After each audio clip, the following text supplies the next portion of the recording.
Welcome to Casper's Ice Cream. Over 85 years ago, my grandfather, Casper Merrill, grew up on the family dairy farm in Richmond, Utah. The company is in its third generation now, but let's take a look back in time to see how this ice cream legacy began.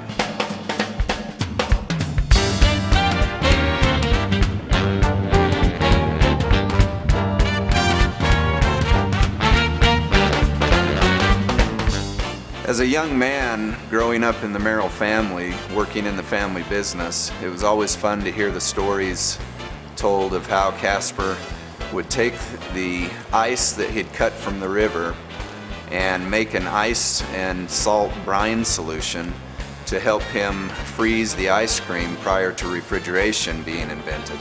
And then he would have to hurry and put them in a 10-gallon milk can, surrounded by ice and salt again in barrels, load them on wagons and take them to the local July 4th celebration and sell them before they melted for people to enjoy.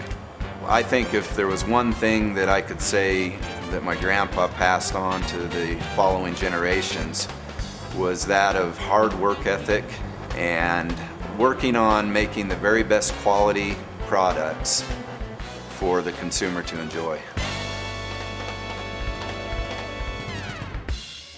I'm Richard Merrill, and I'm the oldest son of Casper Merrill. I was born in 1930. And I'm Derwin Merrill, 4 years younger than Richard.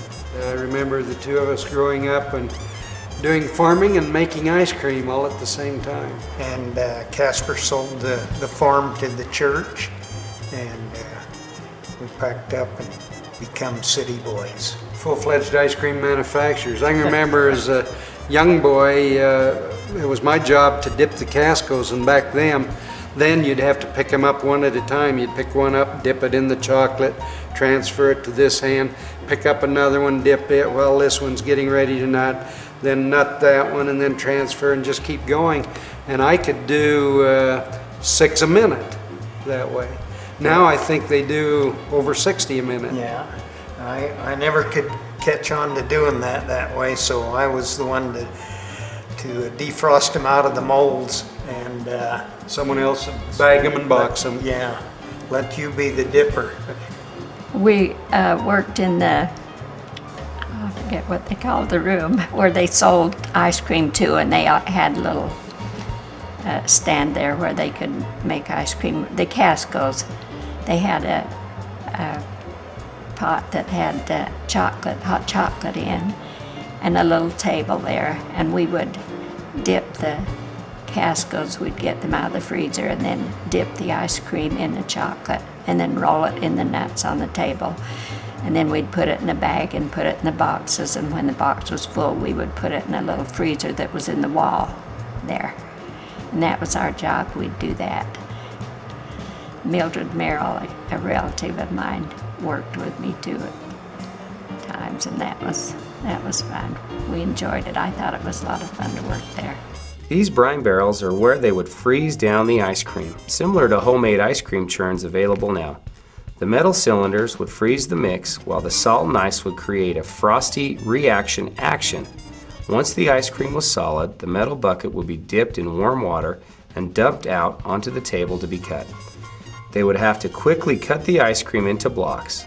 In the early days, a meat skewer was put into one end to help dip the chocolate and roll in the nuts. Sometimes I remember staying with the boys. Other times I got to go to the fairs. I would go with them, and they'd have a stand at the fairs, and I'd work in the stand. And that was fun. When we went to different places like that, I enjoyed that.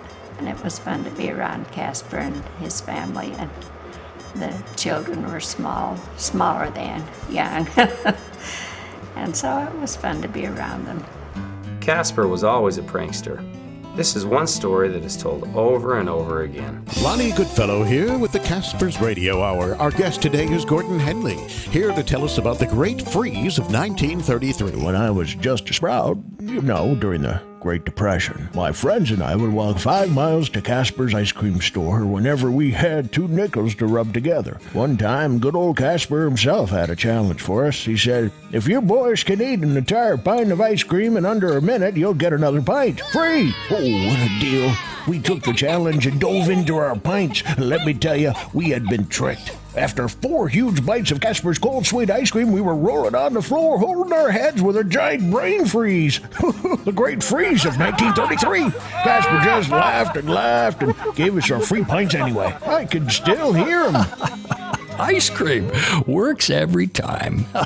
Just 10 years after opening in 1936, Casper's ice cream was producing 45 dozen per day. All the product made would have to be sold within a few days, as there was no advanced cooling systems to store the excess product. As you can see today, we can make over 8,000 dozen, which can be stored in a freezer that is 20 below zero, extending the quality and shelf life of the product. In 1946, the malt shop and manufacturing was relocated to Cache Valley's business district. With the new equipment, the process was much more efficient and primitive refrigeration was installed. The salt brine solution was still used, but ice was no longer needed in the process. The ice cream was poured into molds and slid across the brine tank to freeze. Sticks were then added to the ice cream and were solidly lodged upon its arrival on the opposite end, where an employee would use the stick to dip the ice cream molds into a vat of hot water to release the ice cream. The nut sundaes were then dipped into chocolate and rolled into fresh kettle-roasted peanuts. Since most ice cream manufacturing technology had yet to be invented, Casper designed and built his own one-of-a-kind custom equipment to fit his needs. Some of his custom designed equipment included items such as continuous ice cream freezers, boxers, gluers, and freeze tunnels. Though efficient for 1946, this is now considered a very labor-intensive process. Even the boxes were hand-folded and glued. In 1977, with the help of his 2 sons, Richard and Derwin, Casper once again relocated the manufacturing company back to a stone's throw from the family farm and the original ice cream making site.